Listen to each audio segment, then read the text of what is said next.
You repeat the same patterns because you don't see them.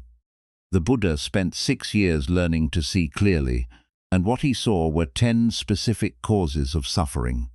These aren't beliefs or philosophy. They're observations about how your mind creates pain and how to stop creating it.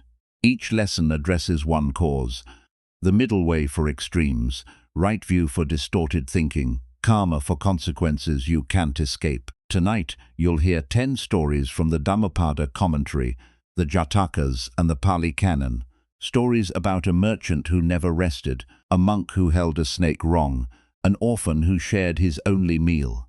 Each one shows a pattern, and what happens when you finally see it. This works regardless of what you believe. The Buddha didn't teach religion. He taught cause and effect. You're suffering because specific causes are present, and you'll stop when you remove them. Find a comfortable position. Let your body settle. Share where you're listening from if you want, but there's no need. Breathe once with me, then we'll begin with the first lesson. Why the extremes you live in are destroying your peace, and what balance actually means. The middle way starts now. In ancient India, there lived a merchant named Ruhaka who believed rest was theft. While other traders slept, he counted inventory. While they ate leisurely meals, he negotiated deals. While they took holidays, he traveled to distant markets. His competitors admired his work ethic. His family rarely saw him. His body kept sending signals he refused to hear. Ruhaka's business thrived, warehouses filled with silk, spices, and precious metals. His reputation spread across trade routes from the Ganges to the western seas. People said he had the golden touch, that everything he attempted turned profitable.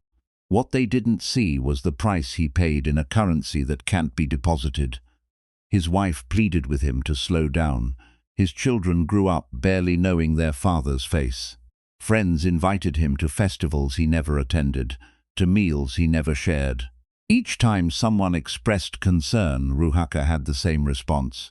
After this next deal, after this busy season, after reaching this financial goal, then he would rest. That future never came because the goals kept moving. One morning, Ruhaka woke before dawn as always, ready to review shipping manifests. But when he tried to stand, his legs wouldn't hold him. He collapsed back onto his sleeping mat, breath coming in shallow gasps. His chest felt tight, as if an elephant stood on his ribs. Servants rushed to fetch physicians while Ruhaka lay there, finally forced to be still. The doctor examined him and delivered a diagnosis that terrified the merchant more than any financial loss. His body was eating itself from the inside. Years of poor sleep, irregular meals, and constant stress had created damage that wealth couldn't repair. The prescription was simple and impossible: stop working or die. For 3 months, Ruhaka had no choice but to rest. He watched from his window as others managed his business. He observed how the sun moved across the sky at a pace he'd never noticed. He heard birds he'd lived near for decades but never truly heard.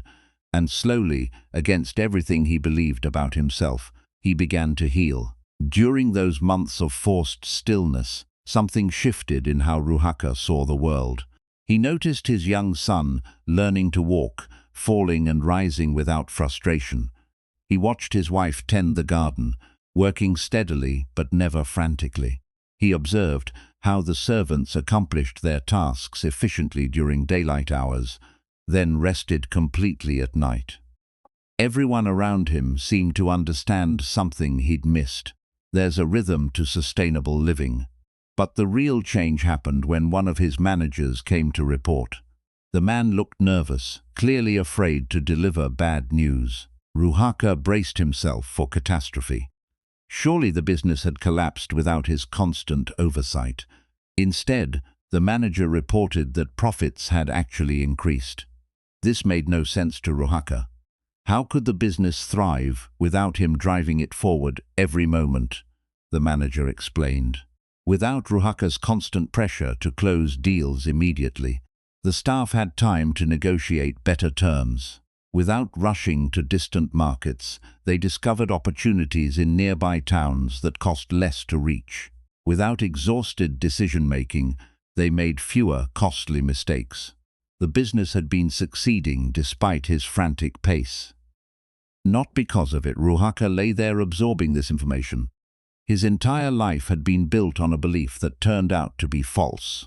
He'd assumed that more effort always meant better results, that rest was laziness, that stopping meant losing ground. But here was proof that extreme effort had actually been hurting what he was trying to build. When he finally recovered enough to return to work, Ruhaka made changes that confused his competitors. He established regular rest days. He stopped traveling during the hottest months. He ate meals at proper times, instead of while walking between warehouses. Other merchants whispered that he'd lost his edge, that illness had made him soft, but his business continued growing, and more importantly, he was alive to enjoy it. The Buddha would later point to stories like Ruhaka's when teaching what he called the middle way. This wasn't a compromise or a lukewarm approach to life. It was recognition of a fundamental truth. Extremes destroy what they claim to build. Before his enlightenment, the Buddha himself lived at both extremes. First as a prince with every luxury, where pleasure was pursued until it became empty. Then as an ascetic who starved himself nearly to death, believing suffering would lead to awakening. Neither extreme brought him any closer to understanding. He practiced with such intensity that his skin turned dark, his bones jutted out, his hair fell from his head. Other ascetics revered him as the most dedicated among them. But dedication to the wrong approach doesn't produce right results. He was destroying his body without gaining any insight into the nature of suffering or its end. The breakthrough came when he accepted food from a village woman and stopped torturing his body. Not because he gave up, but because he finally saw that the path wasn't found at either pole. It existed in the balance between them, not as a compromise, but as a completely different way of being. This is what Ruhaka discovered in his forced rest. The middle way isn't about doing less work. It's about understanding that sustainable effort outperforms unsustainable intensity every time. A farmer who plants seeds and then waters them doesn't dig them up every hour to check on growth. That inability to let natural processes unfold would kill the very thing he's trying to cultivate. Look at your own life right now. Notice the places where you've gone to extremes. Maybe you work until exhaustion sets in, believing that's what dedication looks like. Or perhaps you've swung the other direction, avoiding effort entirely because it feels too demanding. The middle way asks you to examine whether either extreme is actually serving you. This applies to everything. Eating until you're stuffed damages your body, but so does starving it. Sleeping 12 hours a day leaves you groggy, but so does chronic sleep deprivation. Exercising until you injure yourself defeats the purpose, but complete inactivity creates its own harm. The wisdom is in finding the sustainable point between extremes. But here's what makes the middle way difficult. It requires constant adjustment. There's no fixed formula you can follow forever. What's balanced for you at 25 might be extreme at 50. What works during a crisis might not work during calm periods. You have to pay attention to actual results rather than following rigid rules. Ruhaka learned this through feedback from his own body. The chest pains, the collapsed legs, the shallow breathing, these were messages he'd been ignoring for years. His body had been trying to teach him about balance, but he'd been too committed to his extreme approach to listen. Only when he had no choice did he finally hear what had been true all along. You're receiving similar messages right now. Your body knows when you've pushed too hard or not enough. The exhaustion that won't lift, the constant low-grade anxiety, the inability to enjoy things you once loved, these aren't character flaws. They are signals that you've drifted too far toward one extreme or another. The Buddha taught that the middle way isn't passive, it's actively intelligent. It means observing what actually works, rather than what should work according to your beliefs. Ruhaka believed rest was weakness until his body proved him wrong. How many of your own beliefs about what's necessary are actually creating the problems you're trying to solve? Consider modern work culture. We celebrate people who boast about 4 hours of sleep, who check emails at midnight, who never take vacations. We call this dedication, ambition, success. But the research shows what the Buddha taught 25 centuries ago. Chronic overwork decreases productivity, creativity, and decision-making quality. The person who works 60 hours a week often produces less valuable output than someone working 40, because exhaustion creates mistakes, missed insights, and burnout. Yet the opposite extreme doesn't work either. Complete avoidance of effort, constant seeking of comfort, refusing any challenge, this creates its own suffering. Skills atrophy, confidence erodes, life becomes small and fearful. The middle way isn't about choosing comfort over effort. It's about right effort, the kind that builds rather than destroys. Too loose and it produces no sound. Too tight and it snaps.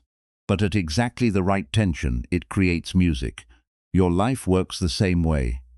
You're looking for that precise tension where growth happens without breaking. Ruhaka found his balance through crisis. You don't have to wait for collapse to make adjustments. Start noticing the feedback you're already receiving. When do you feel energized versus depleted? When does effort feel productive versus futile? When does rest restore you versus leave you more tired? These signals show you where your personal middle way lives. The teaching here isn't complicated. Extremes create suffering, balance creates sustainability. But living this truth requires constant awareness because the pull toward extremes is strong. Your mind likes absolute rules. Always work hard. Never show weakness. More is always better. These rules are easier than the nuanced intelligence the middle way demands. But that intelligence is available to you right now. You already know when you push too hard. You already know when you're avoiding what needs doing. The wisdom isn't mysterious. It's in the feedback your body and life keep giving you. The question is whether you'll listen before the crisis forces you to. Ruhaka's story doesn't end with perfect balance forever. After life isn't static. There were times he needed to work intensely and times he needed more rest. The skill he developed wasn't finding one perfect formula. It was learning to adjust constantly based on real conditions rather than fixed beliefs. This is the middle way the Buddha taught. Not a rigid path between two extremes, but an intelligent responsiveness to what each moment actually requires. Sometimes that means working hard. Sometimes it means stopping completely. The wisdom is in knowing which is needed now. The middle way isn't just about work. It's about how you see reality itself, which brings us to the second lesson the Buddha taught. One that addresses why we suffer even when we think we're seeing clearly. A man was walking through tall grass when he saw what appeared to be a stick lying across the path. Without thinking, he reached down and grabbed it by one end to move it aside. The stick was actually a snake, and because he'd grabbed it by the tail instead of safely behind the head, it whipped around and bit him. He dropped it immediately, the pain sharp and immediate, his arm already beginning to swell. The snake slithered away into the grass, neither malicious nor forgiving, simply responding to being grabbed dangerously. The Buddha used this image when teaching about wrong view, seeing reality incorrectly, and then acting on that incorrect perception. The man wasn't stupid or careless. He simply saw something that wasn't there and responded to his perception, rather than to what was actually present. The snake didn't bite him because it was evil. It bit him because that's what snakes do when grabbed dangerously. This is how most human suffering works. You're not being punished by life. You're experiencing the natural consequences of seeing things incorrectly and acting on those incorrect perceptions. The Buddha taught that right view, seeing things as they actually are, is the foundation of the entire path to freedom from suffering. Without it, Everything else you try will be like grabbing more snakes by the tail. You might have good intentions. You might work hard. You might be sincere in your efforts, but if you're seeing reality incorrectly, your actions will create more suffering. So what does it mean to see things as they really are? The Buddha wasn't talking about some mystical vision or supernatural insight. He meant seeing the basic facts of existence that are true whether you notice them or not. First, everything changes. Not eventually, not in some distant future, but constantly. The body you're in right now is not the same body you woke up in this morning. Cells have died and been replaced. Chemical balances have shifted. Injuries have healed or worsened. The thoughts you're thinking now are already different from the thoughts you had a moment ago, yet you treat your body and mind as if they're fixed things, then feel shocked and betrayed when they age or change or fail to remain consistent. This is wrong view. Not because you're morally wrong to feel shocked, but because your shock comes from seeing permanence where there is only constant change. You grabbed the snake thinking it was a stick. Second, everything is connected to everything else. Nothing exists in isolation. Your mood right now depends on your sleep last night, which depended on your stress yesterday, which depended on that conversation last week, which depended on patterns formed in childhood, which depended on your parents' experiences, which depended on their culture, which depended on historical events, which depended on geological and evolutionary processes stretching back billions of years. When you think I chose to feel this way, you're seeing a stick where there's a snake. Your choices emerge from countless conditions you didn't choose and often don't see. This doesn't mean you have no agency. It means your agency operates within a vast web of causes you didn't create. Third, clinging to anything causes suffering. Not might cause suffering, not sometimes causes suffering, but always and inevitably creates suffering. You cling to youth and suffer as you age. You cling to health and suffer when illness comes. You cling to relationships and suffer when they change or end. You cling to your self-image and suffer whenever reality contradicts it. The suffering doesn't come from the aging, illness, or change itself. It comes from wanting reality to be different than it is. This is like repeatedly grabbing the snake by the tail, while insisting it should behave like a stick. Most people spend their entire lives operating from wrong view without realizing it. They see sticks everywhere and keep getting bitten by snakes. Then they conclude that life is fundamentally unfair, that they're accursed, that happiness is impossible, that other people have it easier. But look closer at what's actually happening. Someone insults you and you suffer for days. The suffering isn't in the words, those are just sounds that already vanished into silence. The suffering is in your belief that the insult means something permanent about your worth, that you've been damaged by it, that you need to do something to fix what's been broken. Wrong view sees a stick. This insult has harmed me. Right view sees the snake. Thoughts about the insult are creating suffering in this present moment, and I'm grasping those thoughts as if they're solid truth. Someone praises you, and you feel temporarily good, then anxious about whether you deserve it, then worried about maintaining the standard, then deflated when the good feeling fades. Wrong view sees praise as something solid you can possess. Right view sees praise as sounds and thoughts that arise and pass, creating pleasant and unpleasant sensations that also arise and pass. The Buddha wasn't being pessimistic when he taught this. He was being accurate, and accuracy is what allows you to stop getting bitten. Think about how you see your thoughts. Most people treat thoughts as truth. A thought appears. I'm not good enough, and you automatically believe it. Feel the emotional impact, act on the assumption that it's accurately describing reality. You don't question whether the thought is true any more than you'd question whether a chair is there when you see it. This is grabbing the snake by the tail. The thought isn't truth, it's a mental event. No more inherently true than a dream or a random worry. But because you see it as truth, you suffer accordingly. Or consider how you see other people. You create a mental image. She's judgmental, he's unreliable, they don't care about me. And then you relate to your image rather than to the actual, changing, complex person in front of you. They do something that contradicts your image, and you either dismiss it as an exception or get confused and frustrated.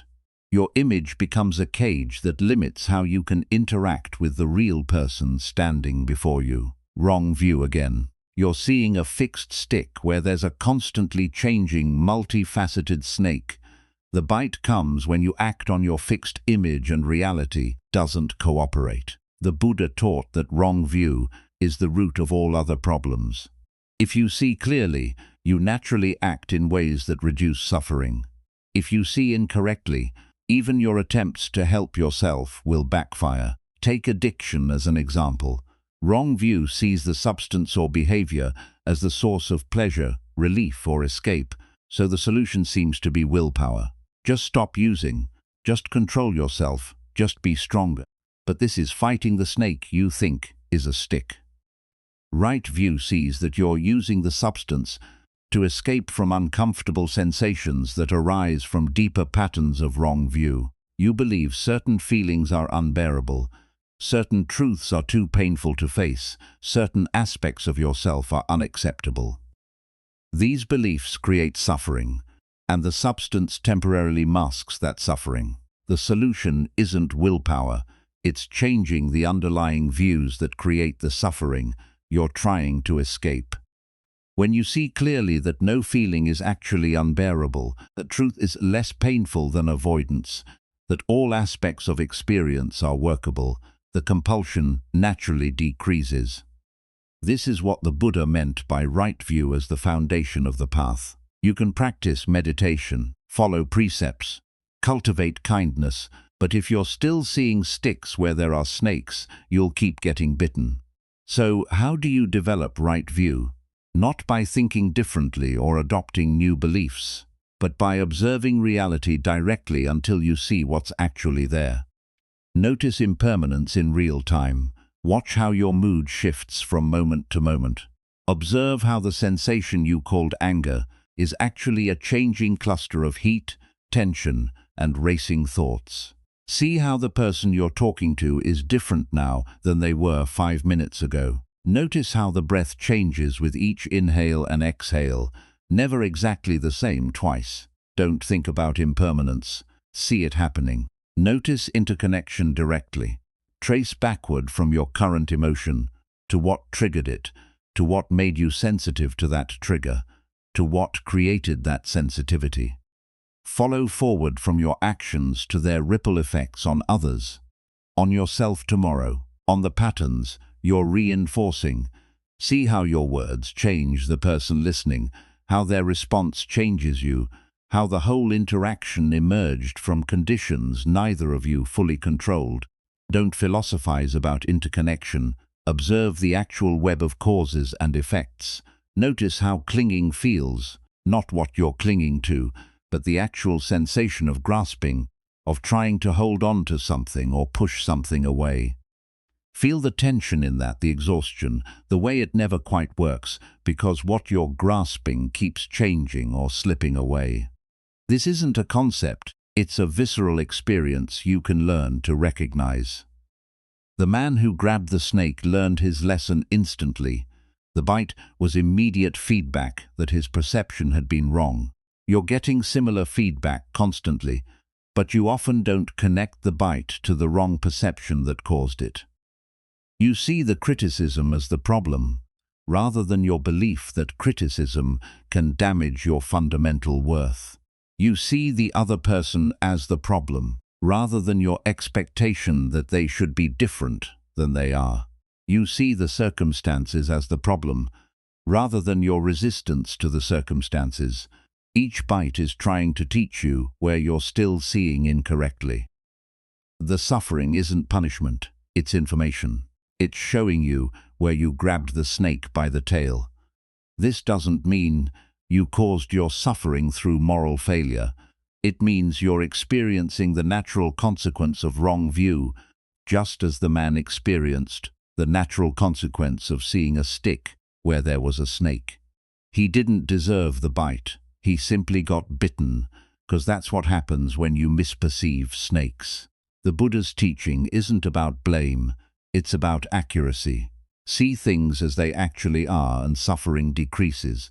Continue seeing them incorrectly and suffering continues. Right view changes everything because it changes the foundation from which you act. When you see clearly that your worth isn't dependent on others' opinions, criticism loses its power to devastate you. When you see clearly that clinging creates suffering, you naturally hold things more lightly. When you see clearly that everything changes, you stop being shocked by change and start working with it. This seeing isn't an on-time event. You don't suddenly see perfectly, and then you're done. It's a gradual clearing, like fog lifting slowly from a landscape. First you see the outlines, then more details, then finer distinctions. Each layer of clearer seeing reduces suffering and increases your ability to see even more clearly. The man with the snake learned to look more carefully at sticks before grabbing them. You can learn to look more carefully at your perceptions before treating them as truth. Is this thought actually accurate, or is it a habitual pattern? Is this person actually how I'm seeing them, or am I relating to my mental image? Is this feeling actually unbearable, or is it just uncomfortable? These questions help you see the snake before you grab it by the tail. Seeing clearly changes everything. But what about the actions we take based on what we see? That's where the third lesson becomes crucial. Understanding how your actions shape your future in ways you can't escape. There was once a wealthy man in the city of Rajagaha whose fortune exceeded that of most merchants in the kingdom. His warehouses overflowed with grain, his vaults held gold, his estate employed dozens of servants. Yet when his wife gave birth to a son, something strange happened inside the father's heart. A tightness formed that he couldn't explain, a resistance to sharing even the smallest portion of his wealth with this child. The boy was named Matakundali, and from the moment of his birth, his father's miserliness toward him was absolute. While the household ate well-prepared meals, the boy received scraps. While servants wore decent clothing, Matakundali wore rags. The father couldn't bring himself to spend a single coin on proper food or care for his own son, though he had more than enough to feed 100 children luxuriously. The mother pleaded, relatives questioned, servants whispered. But the father's irrational stinginess toward the boy only hardened with each passing year. He would give to temples, host feasts for guests, donate to the poor. But for his own child, he felt only a strange compulsion to withhold. Matakundali grew weak and thin, his body never developing properly because nutrition never came. By the time he reached 16, he looked like a child of 8, frail and hollow-eyed. Then he fell ill with a fever that might have been treatable with proper food and medicine. The father, true to his pattern, refused to call physicians or provide remedies. He watched his son waste away day by day, some part of him wanting to help, but a stronger part unable to open his hand. Within a week, Matakundali died in that house of abundance, having never known a full meal or a father's generosity. The Buddha happened to be staying nearby when this occurred. Word of the strange death reached him. A wealthy man's son starving to death while surrounded by plenty. People couldn't understand it. What kind of father watches his child die rather than share his wealth?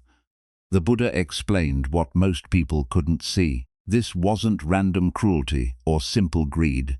It was the visible manifestation of a pattern that had been set in motion lifetimes before. In a previous life, Matakundali had been a wealthy man himself. One day, he'd prepared an elaborate meal and was about to eat when a monk appeared at his door requesting alms. The wealthy man looked at his food, looked at the monk, and made a choice. Rather than share even a portion, he threw the entire meal into the river, preferring to waste it than give it to someone who needed it. That single action of deliberate waste, choosing destruction over generosity, created a pattern that followed him across lifetimes. The consciousness that made that choice carried the imprint forward. In this life, he experienced the receiving end of that same withholding had once enacted. This is what the Buddha meant by karma. Not cosmic punishment administered by some judgmental universe, but the simple continuation of patterns you yourself create through intentional action. The word karma means action, specifically intentional action. Not every action creates lasting patterns. Reflexes, accidents, things done without awareness leave little trace. But when you act with clear intention, especially when that action is repeated, you're literally training your consciousness to operate in certain ways. Think of it like this. Every time you respond to frustration with anger, you're strengthening the neural pathways that lead to anger. You're making it easier for anger to arise next time, and harder for other responses to emerge. This isn't mystical, it's how the brain works, how habits form, how patterns become ingrained. The man who wasted food despite a monk trained himself in withholding and waste. That training didn't disappear when his body died. The pattern continued in the next consciousness that arose, carrying forward the imprint of that training, and in this new life the pattern manifested from a different angle. Instead of being the one who withholds, he became the one who experiences withholding. The father's inexplicable miserliness toward his own child wasn't a character flaw or mental illness. It was karma ripening, the consequence of an intentional action finding its way back to the consciousness that created it. This teaching disturbs people when they first hear it. It sounds like blaming victims, like saying people deserve their suffering. But the Buddha wasn't making moral judgments. He was describing cause and effect in the realm of intentional action. You plant apple seeds, you get apple trees. You plant thistle seeds, you get thistles. This isn't the universe rewarding apples and punishing thistles. It's just how seeds work. Intentional actions are seeds that produce corresponding results. The crucial word is intentional. The man didn't accidentally drop the food in the river.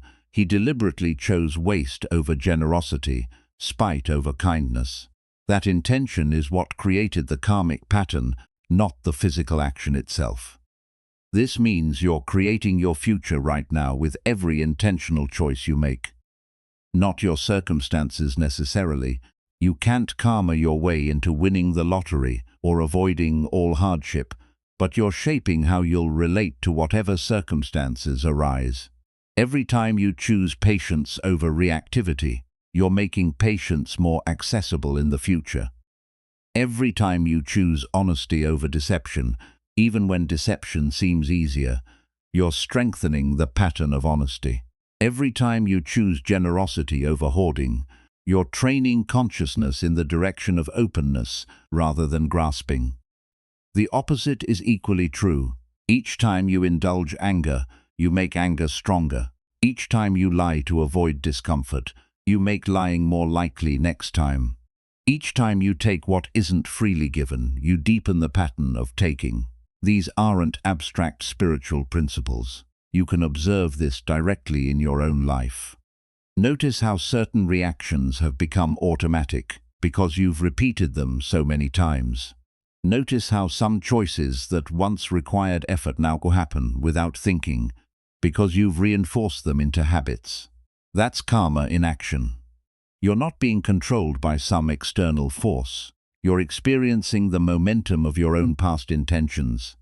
Matakundali's story shows the extreme version, a pattern so strong it carried across lifetimes and manifested as a father's inexplicable cruelty. But you don't need to believe in rebirth to understand the principle. In this single life, you're constantly experiencing the results of patterns you've created through repeated intentional action. The person who spent years reacting to stress with alcohol now finds that alcohol is the first thing their mind reaches for when difficulty arises. The person who repeatedly chose work over relationships now finds themselves isolated with successful careers, but no one to share them with. The person who trained themselves to see threats everywhere now lives in constant anxiety even when objectively safe. None of this is punishment. It's pattern playing out, momentum continuing, seeds sprouting into plants that match the seeds that were sown. The question is, what are you planting now? Because here's what the Buddha discovered that makes this teaching liberating rather than depressing. You can change the pattern, starting with the next intentional action. You're not doomed to repeat the past forever. Matakundali couldn't change the pattern that led to his death, that karma had already ripened. But if his consciousness continues, if there's another life after that one, the experience of starving while surrounded by plenty will itself create new patterns. Perhaps patterns of compassion for those who suffer, of understanding what withholding feels like from the receiving end. You don't need to wait for another lifetime. Right now, in this moment, you can choose an action that contradicts your habitual pattern. The person who always reacts with anger can choose patience, even once. The person who habitually lies can tell the truth, even when it's uncomfortable. The person who hoards can give something away, even something small. That single contradiction doesn't erase the old pattern immediately. The grooves are deep from years of repetition, but it plants a new seed. It creates a tiny bit of momentum in a different direction. And if you repeat that new action, make it intentional, choose it again and again, despite the pull of the old habit, you're creating a new pattern that will eventually become as strong as the old one. This is how transformation actually happens. Not through insight alone, not through understanding intellectually, but through intentional action repeated until it becomes the new default. The Buddha wasn't teaching fatalism when he explained karma. He was teaching responsibility and possibility. You created these patterns through your past actions, which means you can create different patterns through your current actions. Look at your life right now. The difficulties you're facing, the ease in certain areas, the relationships you have, the habits that run you. All of this emerged from past intentional actions, yours and others. You didn't choose your starting point, your genetics, your childhood circumstances, but you've been choosing your responses to those conditions every day since you became capable of choice. Those responses created patterns that led to this present moment, and this present moment offers you the chance to choose responses that will create different patterns leading to different futures. The man who wasted food could have chosen differently. He could have shared with the monk, created a pattern of generosity that would follow him forward. Instead, he chose spite, and that choice echoed across lifetimes. You're making similar choices constantly, though usually with less dramatic results. The choice to snap at your partner or respond with kindness. The choice to work with integrity or cut corners. The choice to face difficulty or numb yourself against it. Each choice is a seed. Each seed will sprout. You will experience what grows from what you're planting right now. This isn't meant to make you paranoid about every action. It's meant to wake you up to the power you actually have. You're not a victim of random forces. You're experiencing the results of patterned forces you yourself have created and continue to create with every intentional choice. The good news is that you can start creating better patterns immediately. You don't need permission, special circumstances, or ideal conditions. You just need to make one intentional choice that contradicts the harmful pattern. Then another, then another. The father in the story was trapped by a pattern so strong he couldn't break it even to save his son's life. You may have patterns that feel equally unbreakable, but they're only unbreakable if you never choose differently, if you let momentum continue unchallenged. Your past shaped today. There's no escaping that. The patterns you created through years of repeated choices are playing out right now in your circumstances, your reactions, your relationships. But what about the time you have left? What patterns will you choose to create, starting with your next intentional action? Among the Buddha's monks, there was one who stood out for all the wrong reasons. His name was Lakuntataka Buddha, and he was a dwarf, barely reaching the shoulders of other men. His face was so misshapen that children sometimes cried when they saw him, and his body was twisted in ways that made simple movement difficult. Other monks whispered about him. Visitors to the monastery stared. Even those who meant no harm couldn't help but notice how different he looked, how awkward his presence was in gatherings of more typical men. Yet Lakuntataka walked through all of this with something that baffled everyone who encountered him. Pure, unshakable joy.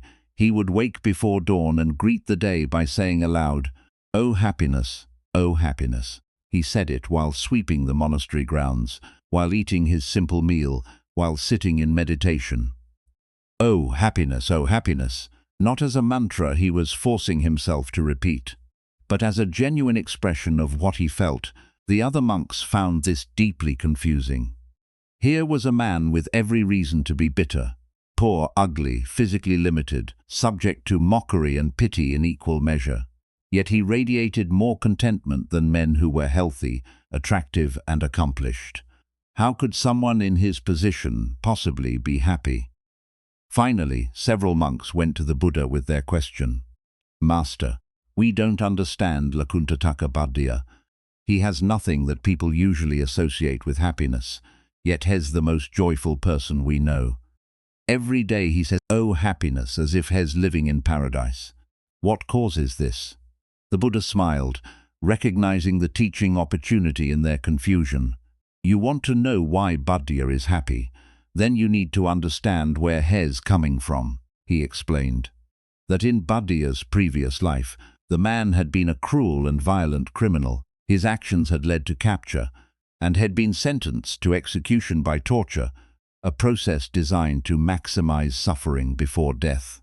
For days he experienced unimaginable physical pain, as executioners slowly took his life using methods too brutal to describe. When that consciousness ended and a new life began, the imprint of that torture remained. Buddha was born into this life with a body that reflected some of that past suffering, twisted, limited, causing him social pain to mirror the physical pain of before. But here's what the other monks had missed. Compared to being actively tortured to death, every single moment of this life was absolute bliss. No one was driving nails into his flesh. No one was burning him or crushing his bones. He could breathe freely. He could eat when hungry. He could sleep without fear of waking to more agony. People might stare or whisper, but they weren't trying to kill him slowly. From this perspective, every ordinary moment was a gift beyond measure. The simple act of walking through the monastery garden was bliss. He wasn't being tortured. Eating plain rice was bliss. He wasn't being tortured. Being mocked by others was bliss. He wasn't being tortured. Oh, happiness wasn't empty optimism or spiritual bypassing. It was an accurate assessment of his actual experience compared to what he'd known before. The Buddha used Buddha's story to teach something crucial about how we experience life. Your happiness or suffering isn't determined by objective circumstances. It's determined by what you compare those circumstances to. Buddha compared everything to being tortured to death and found every moment wonderful. The other monks compared their lives to idealized fantasies and found themselves lacking. Same monastery, same food, same teaching, completely different experience, based entirely on the frame of reference each person was using. You're doing this constantly without realizing it. You compare your body to magazine covers and feel inadequate. You compare your career to highlight reels on social media and feel like a failure. You compare your relationship to movie romance and feel disappointed. These comparisons create suffering, not because your actual circumstances are bad, but because you're measuring them against impossible standards that exist only in your imagination. But what if you changed the comparison? What if you compared your current life to the worst day you've ever experienced? What if you compared it to the lives of people throughout history who suffered in ways you've never known? What if you compared it to the very real possibility of not existing at all? Suddenly, the same circumstances that seemed inadequate become grounds for the same joy Buddha expressed. You're not being tortured, you're not starving, you're not dying of an untreatable disease, you're breathing, thinking, capable of experiencing this moment. Oh, happiness, oh, happiness. This isn't about pretending problems don't exist or invalidating real difficulties. Buddha's physical limitations were real, the mockery he endured was real, but he learned something most people never learn, that gratitude for what you have is more powerful than resentment for what you lack. The Buddha taught this as part of death awareness, keeping present the fact that life is temporary and therefore precious, not morbid dwelling on death, but clear recognition that you won't be here forever, which makes now valuable in a way it can't be if you assume there's always more time. When you truly absorb that this day might be your last, it changes how you move through it. The petty irritations lose their power. The grudges you've been holding seem pointless. The appreciation you've been postponing until things are perfect becomes urgent. Buddha lived every day as if it were a gift because he remembered at some level what it felt like when days were running out in agony. You don't need to wait for a near-death experience to access this same clarity. You just need to be honest about the fact that your time is limited and this moment will never come again.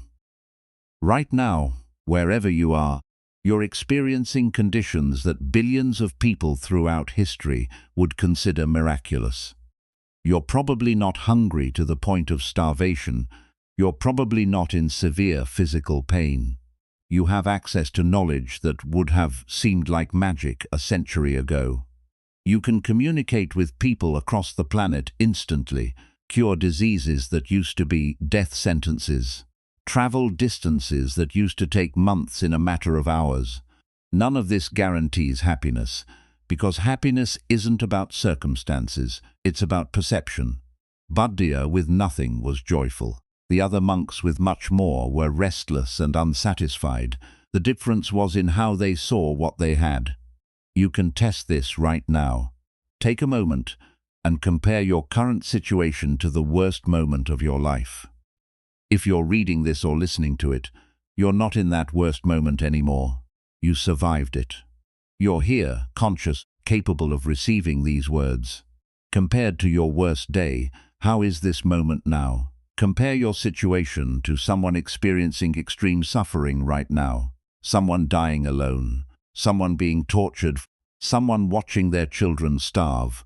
These aren't hypothetical situations. They're happening to real people as you receive these words. Compared to their experience, how is yours? This isn't meant to make you feel guilty for having it easier. It's meant to wake you up to what you actually have, that you've been treating as insufficient. The comparison isn't about others' suffering, it's about your own perception. Buddha's past life torture gave him a reference point that made everything else feel like bliss. You probably don't have that extreme contrast in your direct experience, but you do have imagination, memory, and the ability to recognize that your current circumstances could be much worse. The Buddha wasn't teaching toxic positivity or spiritual bypassing. When he pointed to Buddha as an example, he was showing how happiness emerges from realistic perception rather than circumstantial perfection. Buddha's life wasn't objectively wonderful, but his perception of it was accurate. Compared to being tortured to death, every moment was indeed happiness. This is living each day fully, not by cramming it with experiences or achievements, but by actually recognizing what you're experiencing right now as valuable simply because you're experiencing it. You're alive. That fact alone, when seen clearly, is extraordinary. Most people live as if they have unlimited time, saving their appreciation for some future moment when everything aligns perfectly. Then they die having never fully inhabited any of the moments they actually had, because they were always waiting for better ones. Buddha didn't make this mistake. He knew, somehow, that this moment was all he had, and that was enough. You're making a choice right now about how to see this day. You can compare it to an imagined perfect day and find it lacking. You can compare it to others' curated presentations of their lives and feel inadequate. Or you can compare it to the very real possibility of not having this day at all and find it precious. Buddha chose the third option every single day. Oh, happiness wasn't denial of his difficulties. It was recognition that difficulties are vastly preferable to non-existence or active torture. That recognition didn't change his circumstances, but it completely changed his experience of those circumstances. The teaching here is simple but not easy. Your experience of life depends more on your frame of reference than on your actual conditions. Change the comparison, and you change the experience. Not by lying to yourself about what's true, but by choosing to compare what you have to realistic alternatives rather than impossible fantasies. Death will come for you, not someday in the distant future, soon, by the measure of how time actually feels. As you age, every day that passes is one you'll never get back, one fewer you have remaining. This isn't morbid, it's simply true. Buddha lived with this truth active in his awareness. Each day was precious, not because it was perfect, but because it was finite, and he was experiencing it instead of the torture his previous actions had earned. You don't need a dramatic backstory to access the same awareness. You just need to be honest about impermanence. This moment will end. Today will end. Your life will end. You can resist this truth and suffer from the resistance, or you can accept it and let it show you the value of what you're experiencing right now. Each day is precious, but knowing that intellectually doesn't change how you live. The question is how you actually transform yourself from someone who takes life for granted into someone who meets each moment with Buddha's simple recognition. Oh, happiness, I'm alive and not being tortured. What could be better than this? There were two brothers who wanted to become monks. The elder brother, Mahapanthaka, had a quick mind and sharp memory. Within weeks of joining the monastery, he'd memorized hundreds of verses and grasped complex teachings with ease. His younger brother, Kulapanthaka, was different. Kulapanthaka struggled with everything. When teachers gave him a single verse to memorize, he'd repeat it all day and forget it by evening. When they explained a simple concept, it slipped through his mind like water through a sieve. After 4 months of trying, he still couldn't remember even one complete teaching. The other monks grew frustrated. They'd spend hours teaching him the same verse, watching him nod and repeat it back, then seeing him blank completely when asked to recite it the next morning. Finally, Mahapanthaka took his brother aside with painful news. "You're not suited for this life," he said, trying to be kind but firm. "Some people have the mental capacity for these teachings, and some don't. You've tried for months and you can't even memorize a single verse. It's better to accept your limitations and return to ordinary life than to embarrass yourself further here." Kulapanthaka sat outside the monastery gates and wept. He knew his brother was right. He was slow, dull, incapable of what came easily to others. But the teachings had touched something in him that his limited mind couldn't explain. He didn't want to leave, even though he was clearly failing. The Buddha happened to pass by and saw the young man crying. When he learned what had happened, he called Kulapanthaka over. "Your brother says you can't learn. Is this true?" "Yes, master," Kulapanthaka admitted, his voice heavy with shame. "I've tried for 4 months, and I still can't remember even one verse. My mind doesn't work like other people's minds." The Buddha looked at him carefully. "Can you do one simple thing and keep doing it?" "I think so," Kulapanthaka said uncertainly. The Buddha handed him a clean white cloth. "Sit here and wipe this cloth," he instructed. "As you wipe it, say these words. Remove dust, that's all. Can you do this?" Kulapanthaka nodded. It seemed simple enough, even for someone slow as him, so he sat there in the corner of the monastery and wiped the cloth. Remove dust, he said with each stroke. The cloth collected dirt from his hands, from the air, from the surface where he worked. He'd wipe it clean, then it would gather dust again, and he'd wipe it again. Hours passed, days passed, weeks passed. While other monks studied complex philosophy and debated subtle points of doctrine, Kulapanthaka wiped his cloth, removed dust, removed dust. The other monks walked past him and shook their heads. Here was proof of what they'd said. The boy was so simple that all he could handle was this mindless task. Even Mahapanthaka felt embarrassed by his brother's presence. This constant reminder of intellectual limitation, but something was happening that no one else could see. As Kulapanthaka wiped the cloth day after day, saying the same words thousands of times, his mind began to settle. The racing thoughts that had made memorization impossible started to slow. The anxiety about being stupid began to fade. He noticed that dust appeared on the cloth constantly. He'd wipe it completely clean, and within moments new dust would settle. The cloth was never permanently clean. Cleaning it was an ongoing process, not a final achievement. Then one day, after months of wiping, a question formed in his quiet mind. If this cloth is never permanently clean, what else is like this? He looked at his own mind and saw the same pattern. Thoughts arose like dust settling on cloth. He could remove a thought, feel clear for a moment, then new thoughts would appear. The mind was never permanently clean. It required constant attention, just like the cloth. And deeper still, what was this dust he'd been commanded to remove?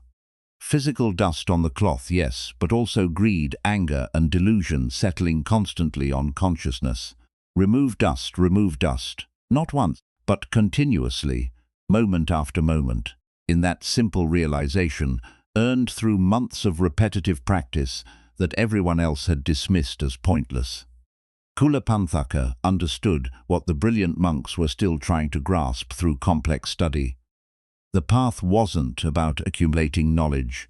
It was about the patient, continuous removal of what obscures clarity. He achieved full enlightenment sitting there with his cloth, becoming an awakened being through the simplest practice imaginable.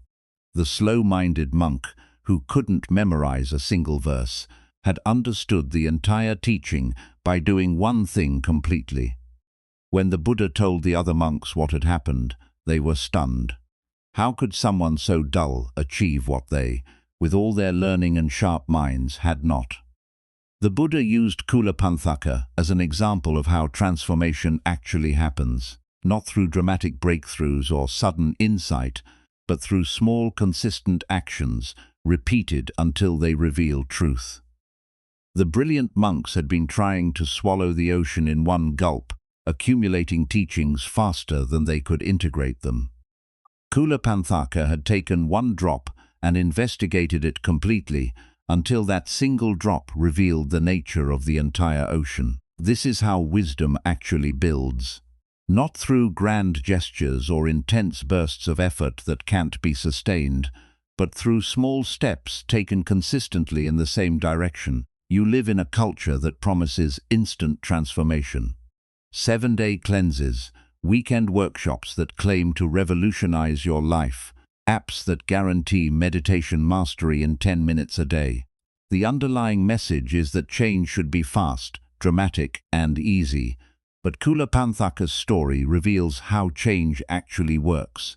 He didn't achieve enlightenment through an intensive retreat or a powerful revelation. He achieved it by wiping a cloth and saying 2 words thousands upon thousands of times, until the repetition wore through his mental resistance and revealed what was always true. The monks who rejected him were smarter, more capable, better educated. Yet their brilliance became an obstacle because it made them impatient with simple practices. They wanted advanced teachings, sophisticated techniques, complex philosophies to match their complex minds. Kulapanthaka had no choice but to be simple because his mind couldn't handle complexity. That limitation became his liberation. He couldn't skip steps or jump to advanced practices, so he did the one simple thing he was given with complete attention. You probably have more intellectual capacity than Kulapanthaka. The question is whether your greater capacity is helping you or hindering you. Are you using it to practice consistently or to jump between techniques looking for the perfect one? Are you building on small gains or dismissing them as insufficient because they don't match the dramatic transformations you've been promised? Think about something you want to change in your life. Maybe you want to be calmer, more patient, less reactive. The Kula Panthaka approach would be finding one tiny action you can repeat daily that moves you microscopically in that direction. Not a dramatic overhaul of your personality, not an intensive program that requires hours of daily practice you can't sustain. Just one small thing done consistently, like wiping a cloth and saying remove dust. Maybe it's taking 3 conscious breaths before responding to frustration. Maybe it's pausing 1 second before checking your phone. Maybe it's noticing 1 moment of gratitude each morning. These actions seem laughably small compared to the change you want, but Kula Panthaka's task seemed laughably small too. Wipe a cloth and say 2 words. How could that possibly lead to enlightenment? Yet it did, because he stayed with it long enough for it to work on him at a level deeper than his conscious understanding. The modern obsession with efficiency works against this kind of transformation. You want to optimize, find the fastest route, eliminate wasted time, but wisdom isn't built efficiently. It's built through repetition that looks wasteful until suddenly it isn't. Kula Panthaka wiped the same cloth for months. An efficiency expert would call that absurd. Surely there was a faster way to learn what he needed to learn. But there wasn't, not for him, because his transformation required the dissolution that only comes from doing something simple, so many times that your resistance to simplicity breaks down. You give up too soon. You try a practice for a week, don't see dramatic results, and conclude it doesn't work. You start building a new habit, encounter difficulty on day 3, and abandon it for something that promises easier progress. Kula Panthaka would still have been wiping his cloth when you'd already moved on to the next technique. He'd still be saying, remove dust, while you were reading books about more advanced practices. And he'd achieve enlightenment while you were still searching for the right method. This isn't about being stubborn or rigid. It's about understanding that real change happens below the surface of your awareness. You're doing something simple, seeing no obvious progress, feeling like you're wasting time. But underneath, patterns are shifting, resistances are wearing down, insights are forming that will eventually surface as transformation. The Buddha gave Kula Panthaka exactly what he needed, not what he wanted, not what seemed impressive, but what would actually work given his specific capacities and limitations. A simple task he could sustain indefinitely until it revealed its teaching. What's your cloth to wipe? What's the simple thing you could do every single day? Regardless of how you feel, whether you see progress, or what more advanced practitioners are doing. Not the optimal practice, not the most powerful technique, just the one thing simple enough that you'll actually do it consistently for months or years until it transforms you. Kula Panthaka couldn't have succeeded at complex practices even if he'd tried. His limitation forced him into simplicity, and simplicity forced him into depth. You have the opposite problem. Your capability tempts you into complexity, and complexity keeps you on the surface of many practices instead of in the depth of one. Small steps build wisdom. Not because small steps are inherently wise, but because they're sustainable. And sustainability over time is what allows compound effects to work. Kula Panthaka's first day of wiping the cloth accomplished almost nothing. His 100th day wasn't dramatically different, but by day 300, something had shifted without him noticing exactly when. The accumulation of small repetitions had created a capacity for insight that wasn't there before. You're looking for the day that changes everything. The breakthrough moment, the sudden awakening, the instant when it all clicks into place. Those moments exist, but they emerge from hundreds of ordinary days of small effort that seem to accomplish nothing at the time. Small steps build wisdom, but how do we know when to speak and when to stay silent? That's the sixth lesson, and it determines whether your wisdom helps or harms. The Buddha had just achieved enlightenment beneath the Bodhi tree. After 49 days of sitting in meditation, he'd broken through to a complete understanding of suffering and its end. Now he was walking toward Benares, where he would teach for the first time, and his face carried something that made people turn and stare. On the road, he encountered a wandering ascetic named Upaka. Upaka noticed immediately that this man walking toward him was different from other spiritual seekers he'd met. The Buddha's eyes were clear. His movements had an ease that comes from being completely free of inner conflict. His presence radiated a peace that Upaka had never encountered. Upaka stopped him. "Friend, your face is bright. Your senses seem clear and calm," he said. "Who is your teacher? Whose teachings do you follow?" This was a respectful question in a culture where spiritual authority came from lineage and tradition. You studied under a master, learned their techniques, and passed them on to others. The assumption was that anyone who'd achieved something worthwhile must have received it from someone greater. The Buddha answered directly and honestly. "I have no teacher," he said. "There is no one like me in this world. I am the one who has fully awakened. I have no equal among gods or humans. I am going to the city of Benares to set in motion the wheel of truth, to teach what I've discovered to those who can receive it." He wasn't boasting. He was stating facts about his realization with the same matter-of-fact clarity you'd use to describe the weather. This was a moment of incredible opportunity. Upaka was standing in front of the first fully enlightened being in generations, receiving a direct invitation to learn what had just been discovered. Upaka looked at him for a moment. Then he said, "Maybe so, friend," shrugged, and walked past him down the road. Maybe so, two words that dismissed the most important encounter of Upaka's entire life. He'd asked a question, received an answer that should have stopped him in his tracks, and instead he essentially said whatever, and kept walking. The tragedy isn't that Upaka rejected the Buddha's teaching after careful consideration. The tragedy is that he didn't actually listen to what was being offered. His mind had already decided what kind of answer was acceptable. Something about a famous teacher, a recognized lineage, credentials he could verify.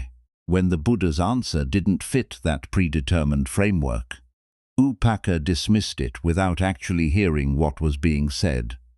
This is what most people do most of the time. They ask questions, but they are not actually seeking answers.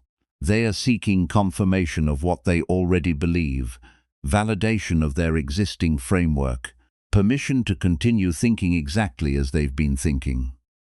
When someone says something that doesn't fit, the immediate response is maybe a polite dismissal that allows you to move on without the discomfort of actually considering whether you might be wrong about something important. The Buddha didn't chase after Upaka. He didn't try to convince him or prove his realization.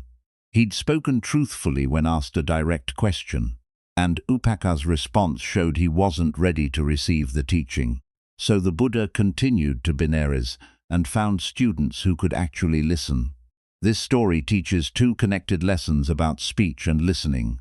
First, speak truthfully, even when the truth won't be welcomed. Second, listen with the willingness to be changed by what you hear.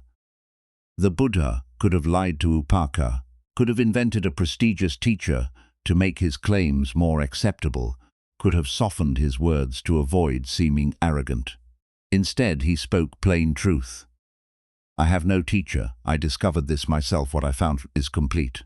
The words were accurate, spoken at the right time in response to a direct question, and delivered without hostility or pride. That's what the Buddha meant by right speech. Not flowery language or diplomatic evasion, but words that are true, helpful, timely, and spoken with good intention. Most speech fails at least one of these criteria. You say things that are true but not helpful, criticizing someone in a way that serves your need to vent rather than their need to grow. You say things that might be helpful but aren't true, empty reassurances that make someone feel better temporarily but don't address reality. You say true and helpful things at the wrong time, offering unsolicited advice when someone just needs to be heard.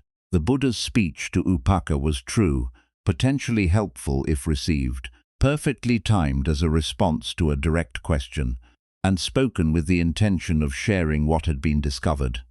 It was right speech, even though it wasn't received. But Upaka's failure was in listening. He heard the words, but he didn't receive them. His mind was too busy judging whether the answer fit his preconceptions to actually consider whether it might be true. You do this constantly. Someone is talking and you're already formulating your response, waiting for them to finish so you can say what you've prepared. They're sharing something that challenges your worldview, and you're busy dismissing it before they've completed their sentence. They're offering a perspective you need, and you're scanning their words for flaws so you can reject the whole message based on a single questionable detail. This isn't listening, this is waiting to talk while someone else makes sounds. Real listening requires something difficult, the willingness to be wrong about what you think you know. If you've already decided what's true, what's possible, what's acceptable, then you're not listening, you're filtering.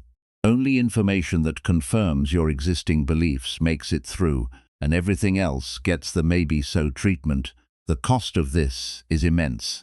Upaka walked right past enlightenment, because the Buddha's answer didn't match his expectations about how enlightened people should talk. How many times have you walked past answers because they came from unexpected sources or sounded different from what you anticipated?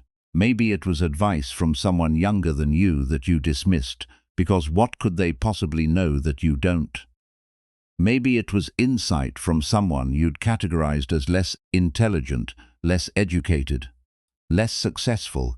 Maybe it was truth spoken by someone you'd already decided was wrong about everything. The wisdom was there, available, being offered directly to you, but you were like Upaka, already walking past it, saying maybe so because the packaging didn't match what you were looking for. Right speech matters because it determines whether truth can be transmitted. But wise listening matters even more because it determines whether truth can be received. The Buddha spoke perfectly to Upaka, and it accomplished nothing because Upaka wasn't actually listening. Think about conversations you've had recently. Were you truly listening, or were you waiting to talk? When someone said something that contradicted your existing beliefs, did you actually consider whether they might be right, or did you immediately start marshalling counter-arguments? When someone offered a perspective you hadn't considered, did you receive it with genuine curiosity, or did you dismiss it to maintain your current understanding? The Buddha taught that right speech has 4 qualities. It's truthful, it's beneficial, it's timely, and it's spoken kindly. But he also taught that even perfect speech is useless if no one can hear it. Upaka asked the right question. He recognized that something unusual was present in the Buddha. He made the effort to stop and inquire. But when the answer came in a form he didn't expect, he couldn't receive it. His filters were set to accept only certain kinds of responses, and the truth didn't match the filter settings. You have similar filters operating right now. Certain sources you trust automatically, and others you dismiss automatically. Certain types of answers you consider possible, and others you reject before investigation. These filters are supposed to protect you from wasting time on nonsense, but they also prevent you from receiving truth that arrives in unexpected packages. The solution isn't to blindly believe everything anyone says. The solution is to actually listen before deciding whether to accept or reject.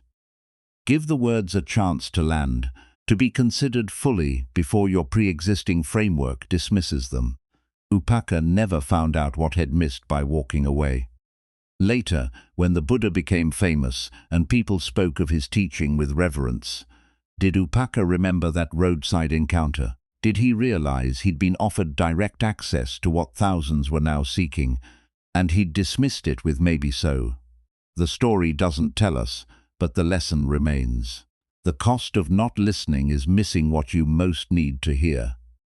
Your speech shapes how others can receive truth from you.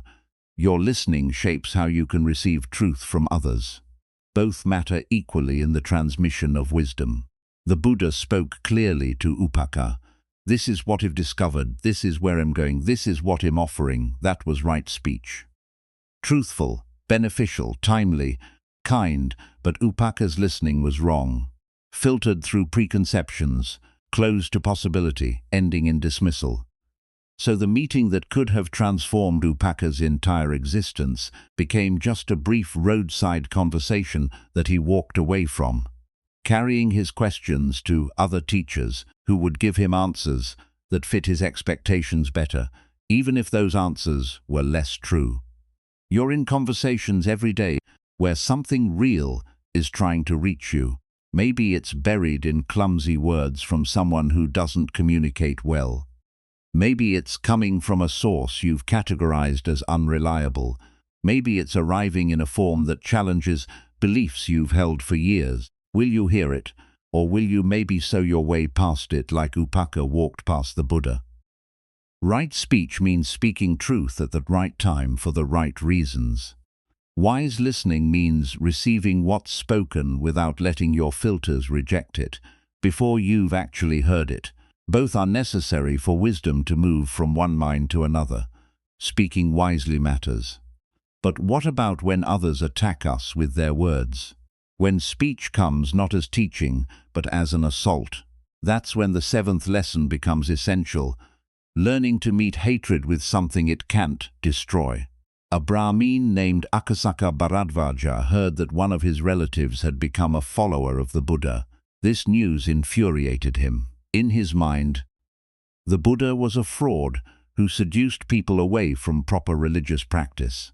A wanderer with no real authority who convinced gullible people to abandon their traditions and families. Akasaka decided to confront this so-called teacher directly. He found the Buddha sitting calmly beneath a tree and immediately unleashed a torrent of verbal abuse that would have devastated most people. He called the Buddha a fool, a fake, a corrupter of good families, a shameless beggar who contributed nothing to society. He questioned the Buddha's lineage, his teaching, his right to speak on spiritual matters. The insults were personal, vicious, designed to wound and humiliate. The Buddha sat quietly and listened until Akasaka ran out of words. Then, in the silence that followed the storm of abuse, the Buddha asked a simple question. Tell me, Brahmin, do you sometimes have guests visit your home? Akasaka was confused by this shift, but answered yes, sometimes. And when guests visit, do you offer them food? Yes, of course, Akasaka said. Still not understanding where this was going. And what happens if you offer them food but they don't accept it? The Buddha asked. What happens to the food if your guests decline to eat it? Akasaka frowned. Then it remains mine, obviously. If they don't take it, it still belongs to me. The Buddha nodded. Just so, Brahmin. You have come here and offered me insults, abuse, and hatred. But I do not accept them. Therefore, they remain yours. You are the one who must carry them home. You are the one who will sleep with them tonight. They belong entirely to you, because I have not taken possession of them. There was a long silence. Akasaka absorbed this he'd come to wound the Buddha, and instead found himself holding a mirror to his own anger. The Buddha wasn't damaged by the insults, because he simply hadn't accepted them as truth about himself. They were just sounds Akasaka had made, and the Buddha had let them pass by like wind through trees. Then the Buddha continued, his voice still calm, still kind, despite everything Akasaka had just said. When you abuse and insult someone who does not return abuse for abuse, that abuse returns to you like dust thrown against the wind. You cannot hurt someone who refuses to be hurt, but you certainly hurt yourself in the attempt. Something broke open in Akosaka's chest. He'd come expecting a fight, hoping to prove the Buddha was as petty and defensive as anyone else when attacked. Instead, he'd encountered something he'd never experienced. Genuine compassion in the face of genuine hatred. The Buddha wasn't pretending to be unaffected or suppressing anger. He actually felt no anger, no need to defend himself, no desire to hurt back. Akosaka sat down heavily. "Teach me," he said quietly. "Teach me how to be like this." The Buddha's response teaches something crucial about how to handle attacks, whether they come from ancient Brahmins or modern internet comments, from family members or workplace enemies. The teaching isn't about being passive or allowing abuse to continue.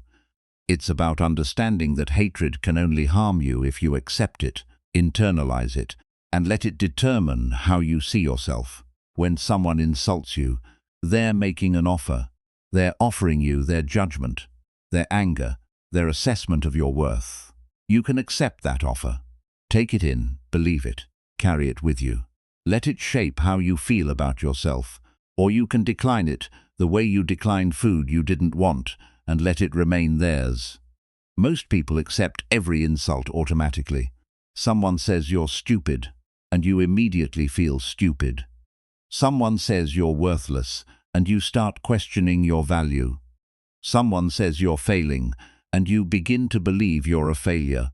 You take the poisoned food they're offering and swallow it, without questioning whether it's actually true or nutritious. The Buddha's teaching points to a different possibility. You can hear the words without accepting them as truth.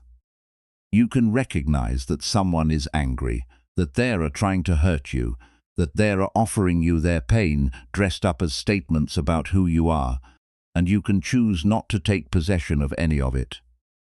This isn't about developing a thick skin or learning not to care. It's about seeing clearly what's actually happening in moments of attack. Someone is suffering, and their suffering is expressing itself as an attempt to make you suffer too. When you see this clearly, compassion becomes possible even toward the person attacking you. Akosaka was suffering when he came to insult the Buddha. He was angry about his relative's choice, threatened by teaching he didn't understand, afraid of changes happening in his world. That suffering came out as vicious personal attacks. But the attacks were never really about the Buddha. They were about Akosaka's internal state finding an external target. When you're attacked online by a stranger who calls you names, the attack isn't about you. They don't know you. They're projecting their pain, insecurity, or anger onto whatever target presents itself. You just happen to be available. If you take it personally, if you accept their assessment as meaningful information about who you are, you're accepting food from someone who's trying to poison you. When you're attacked at work by someone who undermines you or questions your competence, the same principle applies. Often these attacks come from people who feel threatened, insecure, or in competition for resources. The attack is about their internal state, not about your actual worth or capability. You can defend yourself, practically set boundaries, document interactions, protect your position, without accepting their judgment of you as truth. When family members attack you, with criticism disguised as concern, with judgments wrapped in "I'm only saying this because I love you," you're being offered poison labeled as medicine. They may genuinely believe they're helping, but that doesn't mean you have to swallow what they're serving. You can love them, maintain relationship with them, and still decline to accept their assessment of your life choices as binding truth. This is where compassion becomes radical. The Buddha didn't just refuse Akosaka's insults. He felt genuine care for the man who was attacking him. He saw Akosaka suffering and responded to that, rather than to the surface level of abuse. He offered teaching instead of retaliation, understanding instead of defense. Most people think compassion means being nice, speaking softly, avoiding conflict. But the Buddha's compassion was fierce and clear. He didn't pretend the insults weren't happening or reassure Akosaka that it was okay to attack him. He pointed directly at what was true. These insults belong to you, not to me, and you're the one who will suffer from carrying them. That's compassionate because it's honest. It gives Akosaka a chance to see what he's actually doing to himself, which is the only way he can stop doing it. Compassion isn't letting people abuse you without consequence. It's seeing their suffering clearly enough that you don't respond to their attack with your own attack, which would just create more suffering for everyone. You can set boundaries, remove yourself from harmful situations, protect yourself from repeated attacks, all while maintaining compassion for the person who's attacking you. Think about someone who's attacked you recently. Maybe it was harsh words, maybe betrayal, maybe deliberate cruelty. Your first instinct was probably to attack back, to defend yourself, to make them hurt the way they hurt you. That instinct is natural and human, but it's also what keeps cycles of harm spinning endlessly. Akosaka attacked the Buddha, expecting an attack in return. When he didn't get it, when he received compassion instead, the cycle broke. His anger had nowhere to go because it wasn't being met with matching anger. He was left holding his hatred with no one to give it to, which made him finally see it clearly and recognize he didn't want to carry it anymore. You can do this, not by being superhuman or transcending normal emotions, but by seeing clearly what's happening when someone offers you hatred. They're in pain and they're trying to share that pain by making you hurt too. If you accept their offering, if you believe their insults, internalize their judgment, let their attack determine your worth, they succeed in sharing their suffering with you. But if you see what's happening and decline the offer, if you let their words remain theirs, while you stay grounded in what's actually true about you, then you break the transmission. Their suffering stays with them, which is sad but honest, and you remain free from the additional suffering they were trying to create. This doesn't mean you feel nothing when attacked. The Buddha was human. He heard every word Akosaka said, but he didn't let those words define him, because he knew who he was, independent of anyone else's assessment. That knowing is what made compassion possible, even towards someone actively trying to harm him. When you know your own worth, when you're grounded in an accurate understanding of who you are and what you're doing, other people's attacks lose their power to devastate you. They can still hurt, words can always hurt, but they can't destroy your fundamental sense of self. And when they can't destroy you, you're free to respond with compassion instead of defense. Akosaka left that encounter transformed. Not because the Buddha convinced him intellectually or defeated him in argument, but because he experienced something he'd never encountered. Being met with compassion when he offered hatred. That experience showed him a different possibility for how to be in the world. You create that same possibility every time you refuse to accept hatred that's offered to you. Every time you respond to an attack with clarity instead of counterattack, you show the person attacking you that there's another way, even if they can't receive that teaching in the moment. The Buddha's response worked with Akosaka because Akosaka was ready to see something different. Not everyone who attacks you will be ready. Some people will take your compassion as weakness and attack harder. Some will never understand that you're declining their offering rather than being too stupid or weak to respond. That's their journey, not yours. Your responsibility is to know when you're being offered poison, and to decline it clearly, to see the suffering behind the attack, and respond to that rather than to the surface hostility. To protect yourself practically while maintaining compassion for the person who's trying to harm you. None of this is easy, but it's possible, and it's the only way to break cycles of harm that would otherwise continue forever. Compassion protects us, not by making us invulnerable to attack, but by preventing us from accepting attacks as truth about who we are. When someone offers you their hatred and you decline to take possession of it, You remain free while they remain trapped in the suffering they were trying to share. That freedom is what allows you to respond with genuine care for their well-being, even when they're actively trying to hurt you. Compassion protects us. But who should we surround ourselves with on this path? That question leads to the 8th lesson. Understanding how the people around you shape who you become. In ancient times, there was a navigator named Suparaka, whose knowledge of the seas was unmatched in all the kingdoms. He could read the stars, interpret the color of water, smell approaching storms, and guide ships safely through passages that had destroyed countless vessels before. Merchants who sailed with Suparaka always returned with their cargo intact, while those who ignored his guidance often vanished into the ocean, never to be seen again. One year, a group of merchants organized an expedition to distant lands where precious gems and rare spices could be acquired for enormous profit. They invited Suparaka to navigate, and he agreed on one condition.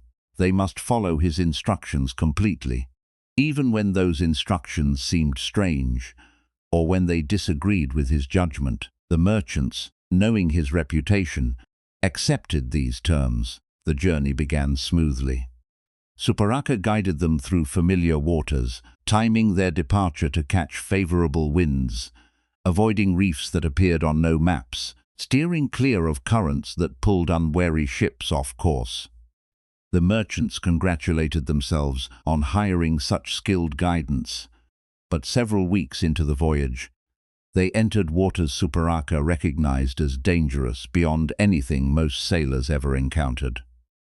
One morning, he noticed the water ahead beginning to glow with a strange reddish light.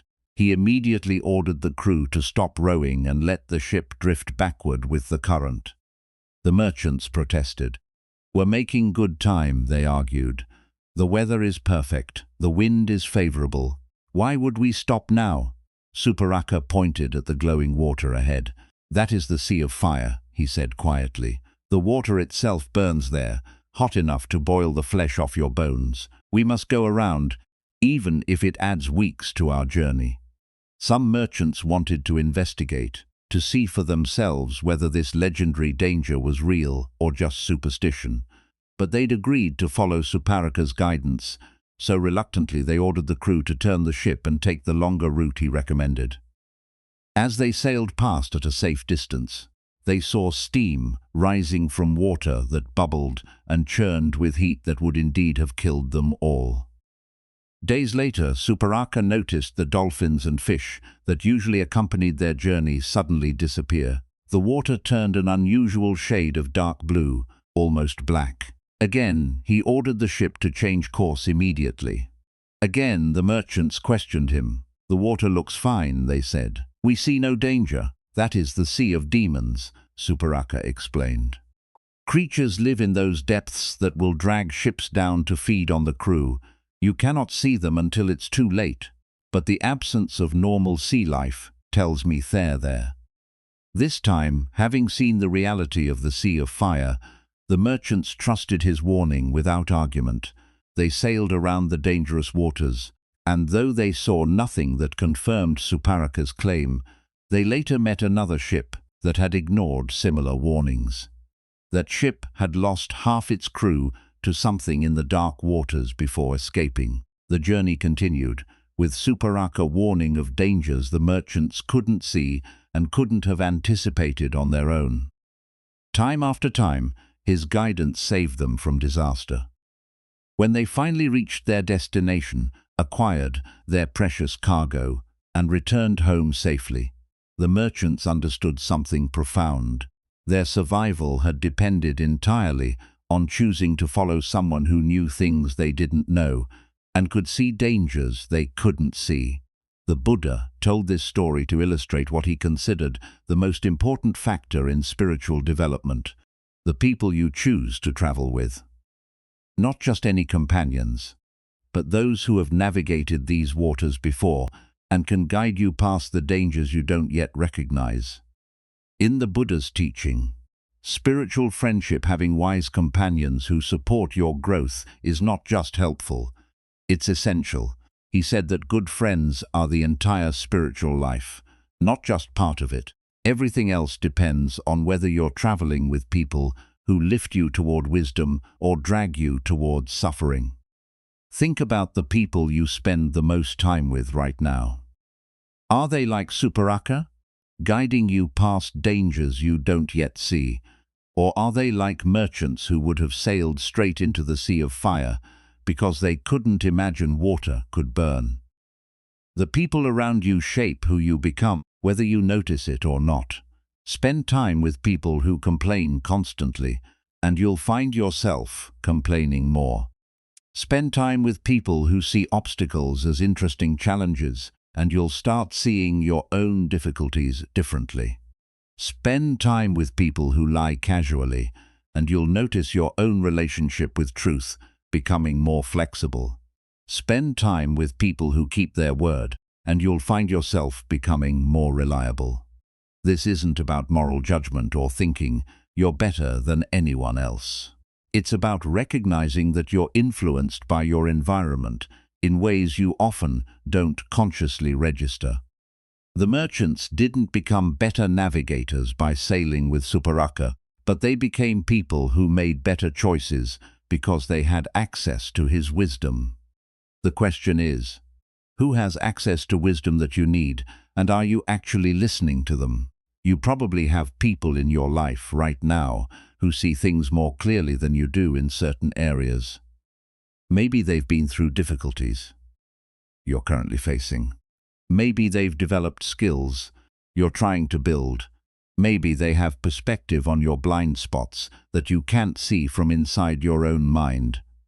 Are you following their guidance like the merchants followed Suparaka?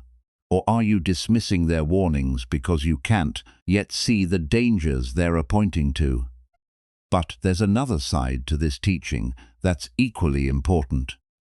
Are you traveling with people who will actually follow wise guidance? Or are you surrounded by people who insist on sailing into every sea of fire to prove to themselves that it's real? Some people reject good advice reflexively. They have to learn everything the hard way, have to touch every hot stove personally, have to experience every consequence directly before they'll believe it exists. These people are exhausting companions on any journey because they constantly steer the group toward preventable disasters. The merchants in the story were wise, not just because they hired Suparaka, but because they'd agreed in advance to follow his guidance, even when they didn't understand it. That agreement, that willingness to trust someone who knows more than you do, is what made their safe passage possible. Who in your life keeps steering toward obvious dangers despite being warned? Who keeps making the same mistakes while ignoring everyone who tries to help them see the pattern? These people need compassion, but you don't need to be on their ship when it sails into the sea of fire. The Buddha was blunt about this. If you want to develop wisdom, you need to limit time with people who actively oppose wisdom, not because they are bad people, but because their influence is strong, and you're more susceptible to it than you think. This is especially true for people who mock your attempts to grow. When you try to break a harmful habit and someone laughs at you for trying, that's not neutral. When you set a boundary and someone pressures you to abandon it, that's not harmless. When you're working towards something difficult and someone constantly tells you it's pointless, that's not just their opinion, it's actively working against your development. The merchants could have brought people on their journey who second-guessed every decision Suparaka made, who insisted on investigating every danger personally, who treated his expertise as just one opinion among many. If they had, some of those people would have died in the sea of fire, and their deaths might have caused others to lose faith in Suparaka's guidance. By being selective about who came on the journey, they protected not just themselves, but the integrity of the guidance itself. You need to be equally selective, not in a harsh or judgmental way, but in a clear recognition that your time and energy are finite. Every hour you spend with someone who drags you down is an hour you're not spending with someone who could help you grow. This doesn't mean abandoning people who are struggling. Suparaka guided the merchants even though they didn't have his knowledge or skill. The difference is that they wanted to learn. They were willing to follow guidance. They recognized their own limitations and trusted someone who could see further than they could. People who are struggling but genuinely trying to grow are different from people who are content to stay stuck and want you to stay stuck with them. The first group needs support and guidance. The second group needs to experience the consequences of their choices before they'll consider changing, and you can't do that work for them. Look at the last 5 people you spent significant time with. After being with them, did you feel more capable or less? More hopeful or more cynical? More clear about what matters or more confused? More energized to tackle your challenges or more drained and discouraged? Your nervous system is responding to these people at a level below conscious awareness. Their energy affects your energy. Their perspective influences your perspective. Their habits become your habits through a process of unconscious mimicry that no amount of willpower can completely override. The Buddha taught that association with wise people is like living in a sandalwood forest. Even if you're just a normal tree, you'll absorb the fragrance. Association with unwise people is like living near a fish market. Even if you're fresh to start with, you'll absorb the smell. You're absorbing something from everyone you spend time with. The question is what you want to absorb, and from whom. Suparaka couldn't have guided the merchants if they'd refused to let him. His knowledge was useless to people who wouldn't listen. Similarly, the wisest people in the world can't help you if you're not actually open to their guidance. So the teaching has 2 parts. Choose companions who have wisdom you need, and actually be someone who can receive guidance when it's offered. The merchants succeeded because they did both. Who in your life right now is like Suparaka, who sees things you don't see? Who has successfully navigated waters you're just entering? Who offers guidance that seems strange but comes from genuine experience? Are you listening to them? Or are you so convinced you know better that you're sailing straight toward dangers they're trying to help you avoid, and equally important? Are you surrounded by people who trust good guidance when they receive it? Or are you traveling with people who insist on personally confirming every danger before they'll believe it's real? The quality of your journey depends on both. Good guidance available but not followed doesn't save anyone. Willingness to follow guidance, but no access to wisdom means learning everything the hard way.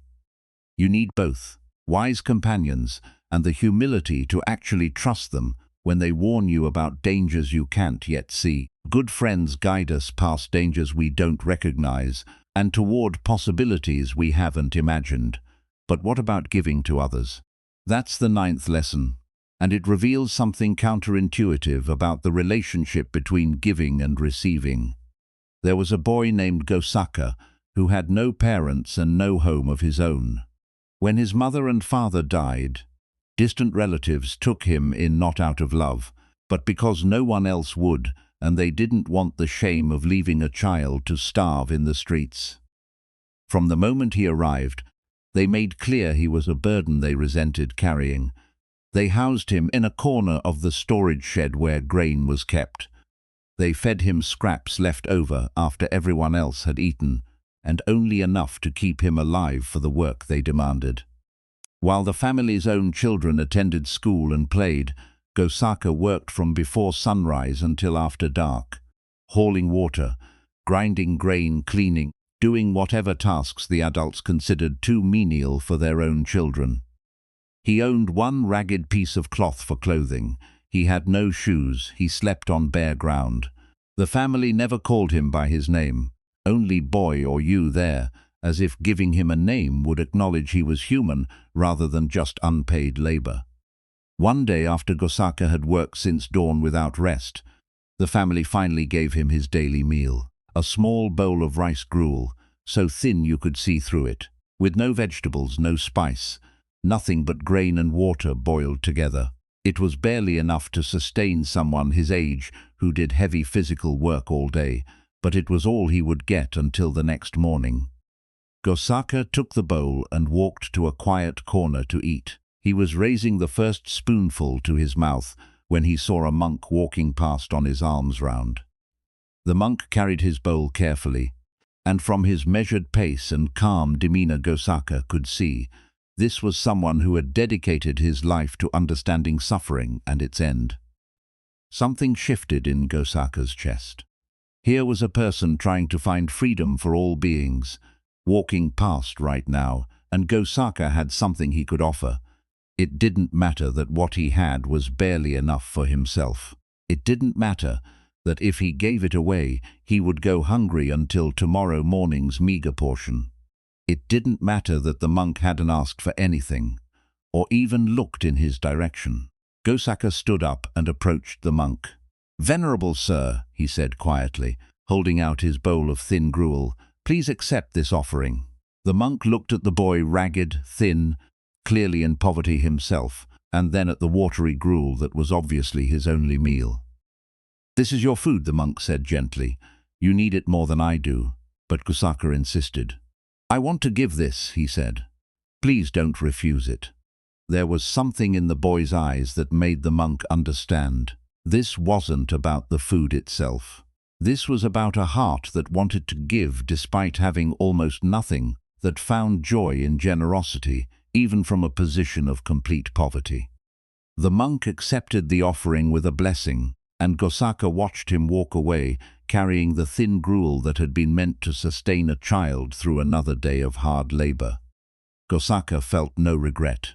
His stomach was empty, but his chest felt full, almost warm in a way he'd never experienced before.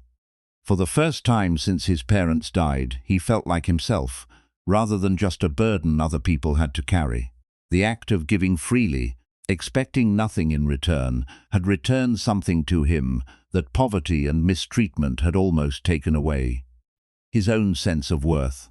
Independent of what others thought of him. That night, Gosaka died suddenly in his sleep.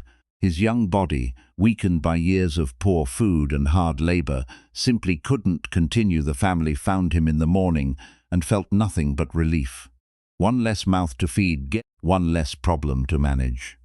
But according to the teaching, Gosaka's consciousness didn't end there. The final intentional act of his life had been pure generosity with no thought of return. And that consciousness, shaped by that final act of open-hearted giving, continued into a rebirth in one of the heaven realms, where beings experience the results of their most powerful, wholesome actions. The Buddha used Gosaka's story to teach about true generosity. Not the giving that expects a return, not the charity that comes with attached strings, not the donations made to look good or feel superior, but the giving that arises from a genuine wish for others' well-being regardless of personal cost. Gosaka had every reason not to give. He was hungry. He would remain hungry. He had no guarantee of tomorrow's meal. He owed the monk nothing. No one would know if he kept the food for himself. But he gave anyway, because something in him recognized that giving freely was more valuable than keeping fearfully. This is completely opposite to how most people operate. Most giving is transactional. You give to get. Give money to receive tax deductions. Give time to build your resume. Give favors to create obligations others must repay. Give gifts to receive gratitude and recognition. Even when you don't consciously think this way, there's usually some expectation lurking underneath the generosity. Watch what happens in your mind when you give something and the person doesn't respond the way you expected. You help someone and they don't thank you. Adequately notice the irritation that arises. You give someone a gift and they seem underwhelmed. Notice the deflation you feel. You do someone a favor and they don't offer to reciprocate. Notice the sense of being used. These reactions reveal that your giving wasn't actually free. It came with invisible strings attached, expectations you may not have been aware of until they weren't met. You thought you were being generous, but you were actually making an investment you expected would pay returns. Gosaka's giving had no strings because he had no position to bargain from. He couldn't give in order to look good. He was already at the bottom of the social hierarchy with no status to protect. He couldn't give to create obligation. He had no power to collect on debts. He couldn't give to feel superior. He was giving to a monk from a position of complete poverty. All he could do was give because he wanted to give, and that pure motivation made all the difference. Most people live with a scarcity mindset that makes true generosity nearly impossible. The belief is that there's not enough money, time, love, recognition, resources, so you must hoard what you have and only give when the return is guaranteed to be worth more than what you gave. This mindset turns every relationship into a transaction and every interaction into a calculation. You keep score in friendships. You track who called last, who paid for dinner, who did more emotional labor in the conversation. When the ledger feels unbalanced, you pull back, give less, wait for the other person to even things up before you'll invest more. This isn't friendship. It's a business arrangement where both parties are trying to make sure they're not getting cheated. You keep score in families. You remember every sacrifice you made for your children, or parents, or siblings, and you expect those sacrifices to be acknowledged, appreciated, and eventually repaid. When people don't reciprocate the way you think they should, resentment builds and relationships deteriorate into silent battles over who owes whom what. You keep score in work. You do exactly what you're paid to do and nothing more, carefully measuring your effort against your compensation, making sure you never give the company more than they're giving you. This protects you from exploitation. Yes, but it also keeps you trapped in resentment, because you're constantly monitoring whether you're being treated fairly, rather than focusing on the work itself. The scarcity mindset assumes that giving diminishes you. If you give something away, you have less, so you must be careful about when and how much you give. But Gosaka discovered what generous people throughout history have discovered. Giving from the heart actually increases something in you that matters more than what you gave away. When he handed his bowl to the monk, Gosaka lost his only meal. That's real. His stomach remained empty. But he gained a sense of agency he didn't have before. The experience of choosing freely, rather than just enduring what others forced on him. He gained a connection to something larger than his own survival. He gained the direct experience that even in complete poverty, he still had something valuable to offer. These gains aren't material, can't be deposited in a bank, won't pay rent or buy food, but they're real nonetheless, and they change how you move through the world. People who learn to give freely develop a different relationship to life than people who give only transactionally. They're less afraid because they've proven to themselves that giving doesn't destroy them. They're less resentful because they're not keeping score of who owes them what. They're more connected because generosity builds genuine relationship in ways transaction never can. This doesn't mean becoming a doormat or giving away everything you need to survive. Gosaka gave his meal in that specific moment because something in him recognized it as right action. He wasn't giving away every day in some self-destructive pattern. He was responding to a genuine impulse toward generosity in a moment when that response felt true. The teaching is about the quality of giving, not the quantity. Gosaka gave everything he had in that moment, but what made the giving transformative wasn't the amount. It was the complete absence of expectation for a return. You can give large amounts with strings attached, and it creates nothing but obligation. You can give small amounts with an open heart, and it creates genuine connection. Notice what you're expecting when you give anything: money, time, attention, help, gifts, favors. Are you expecting gratitude, reciprocation, recognition, a feeling of being a good person? These expectations aren't wrong, but they're not free giving. They're investments disguised as generosity. True giving, the kind Gosaka demonstrated, expects nothing and therefore can't be disappointed. You give because you want to give, and whether the person receives it well or poorly, thanks you or doesn't, reciprocates or doesn't, none of that changes the fact that you gave freely. The completion is in the giving itself, not in what comes after. This is incredibly difficult for people raised in a transactional culture to understand. Everything in modern society teaches you to maximize return on investment, to never give without getting, to make sure every exchange benefits you at least as much as it benefits others. The idea of giving with genuinely no expectation of return seems naive, even stupid. But Gosaka's transformation from enslaved orphan to someone reborn in a heaven realm, according to the teaching, came from exactly that naive, stupid generosity. He gave everything expecting nothing, and the act itself liberated something in him that no amount of strategic transaction could have touched. Generosity transforms us, not because we gain material rewards, but because the act of giving freely changes our relationship to having and not having.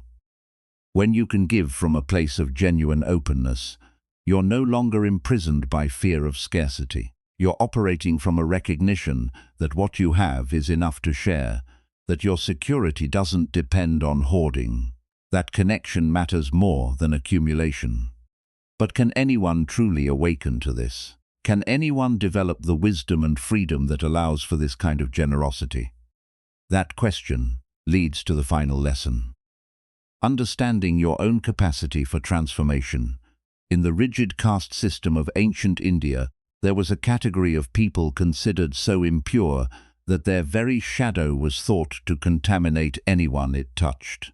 These outcasts lived on the edges of towns, forbidden to use the same wells as others, banned from entering temples, relegated to the most degrading work that higher castes refused to do. Among these outcasts was a man named Sopaka, and even by outcast standards, his position was considered particularly low. Sopaka survived by collecting garbage that others threw away. He ate scraps that dogs wouldn't touch, wore rags he found in refuse heaps, slept in the open air because no structure would house him. When people of higher castes saw him approaching on the road, they would cross to the other side, or turn back entirely to avoid the pollution they believed his presence carried. He'd lived his entire life being told, through 1,000 daily rejections, that he was fundamentally less than human. One day the Buddha was walking through the town where Sopaka lived. Sopaka saw him from a distance, a respected teacher, surrounded by devoted followers, and immediately moved to get out of the way. He knew his place. Holy men were not for people like him. His very presence near such a person would be an insult. But the Buddha stopped. To the shock of everyone present, he walked directly towards Sopaka, looked him in the eyes, and spoke to him as if he were speaking to a prince, or a merchant, or a Brahmin, as if he were speaking to a human being whose capacity for awakening was equal to anyone else's. "Do you wish to be free from suffering?" the Buddha asked. Sopaka couldn't believe he was being addressed directly. Surely this teacher didn't realize who he was talking to, didn't understand that Sopaka was untouchable, that this conversation itself was breaking fundamental rules that kept society properly ordered. "Venerable sir," Sopaka said, his voice shaking, "I am an outcast. I am not worthy to receive teaching from you. My presence pollutes everything around me. You should not waste your words on someone like me." The Buddha's response was simple and devastating to every belief Sopaka had internalized about his own worthlessness. "Birth does not make someone pure or impure," he said. "Actions make someone pure or impure. You have the same capacity for awakening as any Brahmin, any king, any person who has ever lived. The question is whether you want to develop that capacity." These words reached something in Sopaka that decades of degradation hadn't managed to completely destroy. Some part of him had always suspected that the caste system's judgments were arbitrary, that his circumstances of birth didn't actually determine his worth as a conscious being. But he'd never heard anyone in authority say it out loud, never had his intuition validated by someone the world respected. The Buddha began teaching Sopoka right there on the road in front of everyone. The other monks protested. Surely the teacher couldn't mean to accept an outcast as a student. Higher caste people who'd been following the Buddha's teaching began to drift away, scandalized that he would loot his teaching by giving it to someone they considered subhuman. The Buddha ignored all objections and continued teaching Sopaka with the same attention and care he gave to his most promising students. And Sopaka, freed from the belief that he was inherently incapable of understanding, received the teaching with a mind unclouded by the arrogance that sometimes prevented more educated students from seeing clearly. Within a remarkably short time, Sopaka achieved full enlightenment. The man society had declared permanently polluted became completely free from the mental defilements that actually pollute consciousness. Greed, hatred, and delusion. The man who'd been told his entire life he was less than human demonstrated the highest human capacity. Complete awakening to the nature of reality and the end of suffering. The Buddha used Sopaka's achievement to teach something that threatened the entire social order. Awakening is possible for anyone, regardless of birth, social status, education, past actions, or any other external circumstance. The capacity for enlightenment is inherent in consciousness itself, not granted by social position or accumulated merit. This teaching is directly relevant to how you see your own capacity for transformation. You probably don't live in a rigid caste system, but you've internalized other beliefs about why awakening isn't available to someone like you. Maybe you think you're not smart enough. You've seen people who seem to grasp spiritual concepts easily, while you struggle to understand basic teachings. You conclude that enlightenment is for naturally gifted people, not for someone with your limited intelligence. This is the same error the society made about Sopaka, confusing external circumstances with internal capacity. Maybe you think your past disqualifies you. You've done things you're ashamed of, hurt people you can't make amends to, made choices you can't undo. You believe that awakening is for people with clean records, not for someone with your history. But Sopaka's past didn't prevent his awakening. What mattered was his present intention and effort. Maybe you think you're too damaged. Trauma, mental illness, addiction, chronic pain.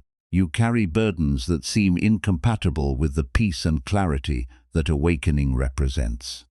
You imagine enlightenment is for people who start from a baseline of okay, not for someone starting from your level of difficulty.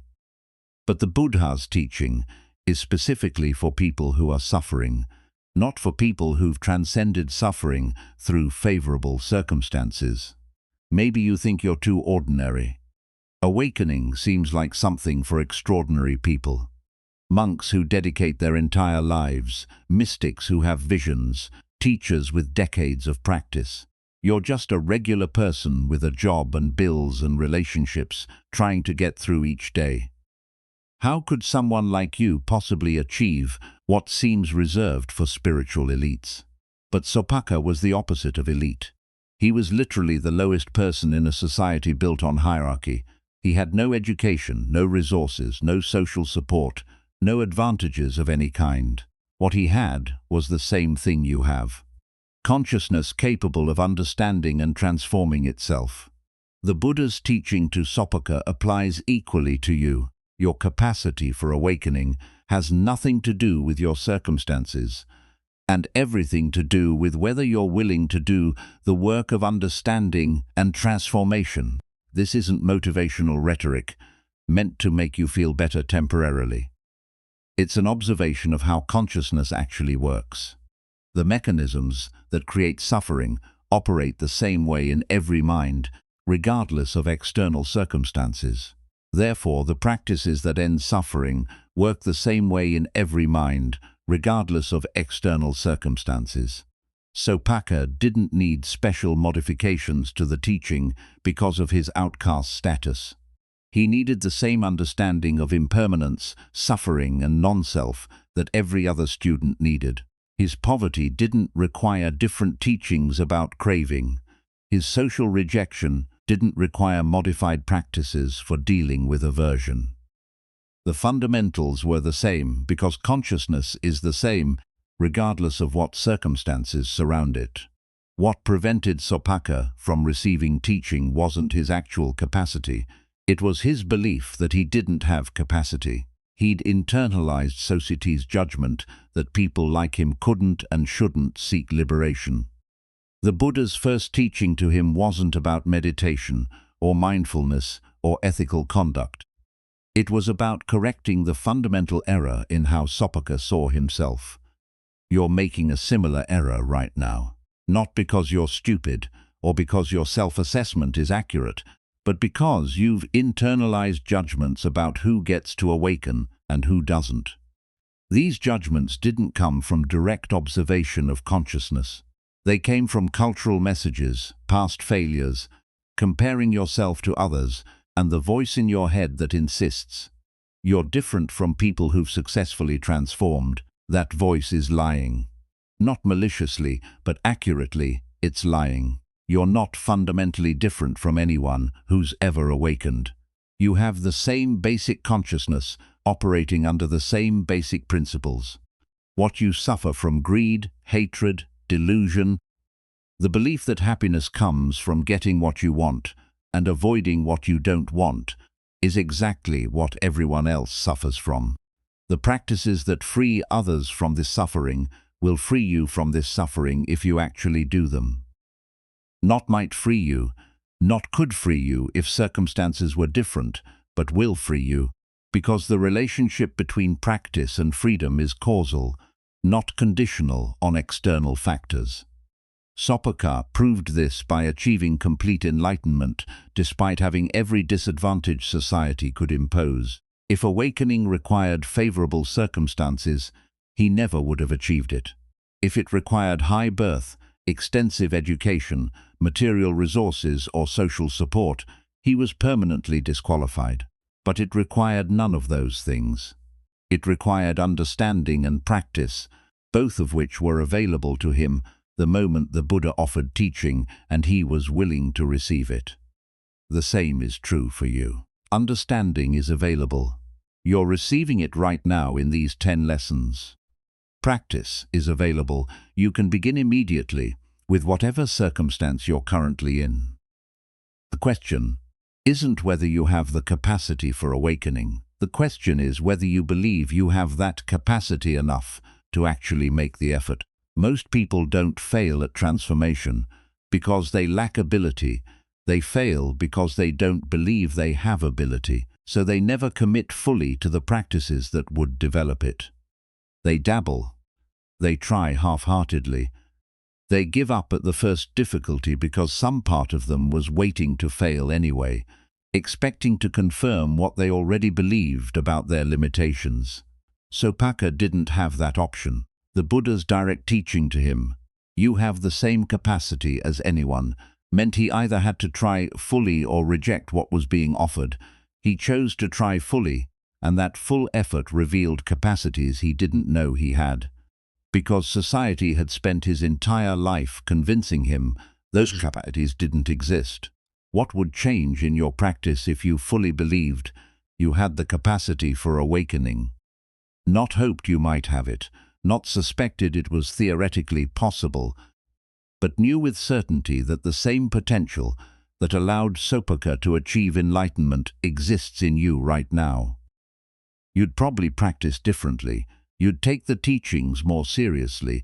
Instead of treating them as interesting ideas to consider, you'd actually do the practices consistently. Instead of waiting until you feel motivated or circumstances are perfect, you'd work through difficulties.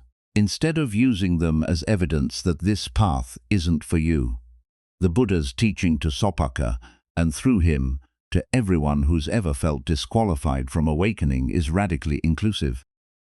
If you have consciousness, You have the capacity to understand and transform that consciousness. Period. No exceptions, no prerequisites beyond willingness to practice. This doesn't mean awakening is easy or fast, or that effort doesn't matter. It means the barriers are in your understanding and habits, not in your fundamental nature. Change understanding and habits, and awakening becomes accessible, regardless of every other factor in your life. Sopakar's achievement didn't change the caste system or improve his circumstances.